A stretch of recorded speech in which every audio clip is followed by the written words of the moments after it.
Hello and welcome to another chapter of a tome pulled right off the shelves at the heart of the Jakuls. As always, I am your competent host, Lothrin, and there's ever so much more data to relay, so let's get to it, shall we? Go grab a filling meal, settle into a cozy spot, and pay accurate attention to Fleet Part 40, Decay of Resolve. Vilivin checked his ammo. Damn, empty again. Not long now. He cleared the magazine, similar to the old percussion weapon designs.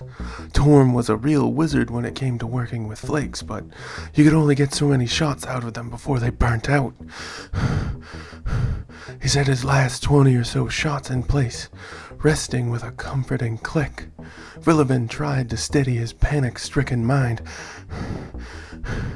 He tested the shield mount on his shoulder, a translucent orange-amber hexagon almost the size of his chest, flickering into existence beside him. "Come on!" Vilivin pleaded with the device. "Work!" It flickered back and out, form and function barely usable. No! That was much closer. Maybe he could adjust the power differential and the size of the shield on the controls and get something to block the ever so painful electroshots. The stun blasts he'd have to deal with. Those went through pretty much anything but the padded armor, and he just swam through several water-filled rooms to get away from this group of hunters.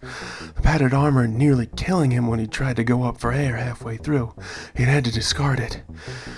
He missed it dearly. Vilivin took a few calming breaths as he heard steps approach for him. Then he burst from his relative cover, aiming his short rifle and blasting away at the first knot of targets.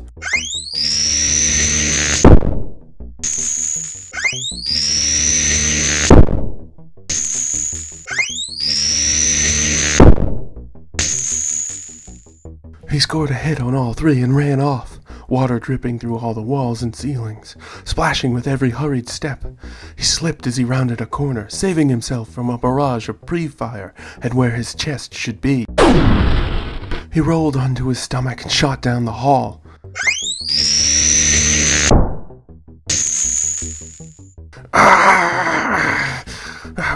Vilivin cried out in agony. He dropped his rifle. It had overburst, but he managed to get everyone his hand. The pain, you could see his skin bubbling off. He ran down the hall anyway. There was nowhere else to go. The door fell behind him, causing Vilivin to twist and slam one hand uselessly against it. "You've done better than I ever suggested you might." It was Cam's voice behind him. Vilivin spun on Cam, but stood there gripping his arm. Cam stood there smiling. Vilivin continued to stare, not sure what was going to happen to him. "Where are my friends? Where are the other students? What have you done with them?" Cam reached up with one hand, snapping his fingers. The water stopped pouring from the walls in an instant, and actually began draining from the room. All in time, Cam turned off his shield. Vilivin took his opportunity, drawing the knife he'd hand-forged for just this kind of moment. Cam put the pistol back in its holster. "Come now. Vilivin, you didn't think I wasn't watching you every last moment of this wondrous trial of yours. A few things went wrong, but so many others went so very right." Cam walked calmly toward the prone and thrashing form of his student. "Why?" Vilivin managed through pain-grinding teeth as his muscles slowly came back under his control. "I had to see if you were the person I thought you might be. The others too. Some of them did amazing things." "You failed them!" "No. While some of them did fail, that was part of the test. Only those who removed themselves actually failed anything." Cam bent down on one knee, offering his palm to Vilivin. "What happened to Deckard? Why did you take Torm?" "Deckard was removed from play by one of our doctors. Torm, well, he tried to alter the rules beyond his own scope to do so. We had to remove him for the sanctity of the trial and to keep him safe.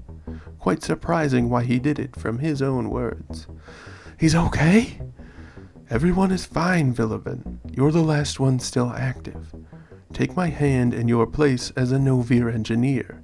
Cam offered his hand once more, a sterner look crossing over Cam's features. When will I get to do this again? Vilivin reached out but didn't take the hand. I'll do you one better. Cam reached forward, clasping his hand onto Vilivin's wrist and hauling him to his wavering, exhausted feet.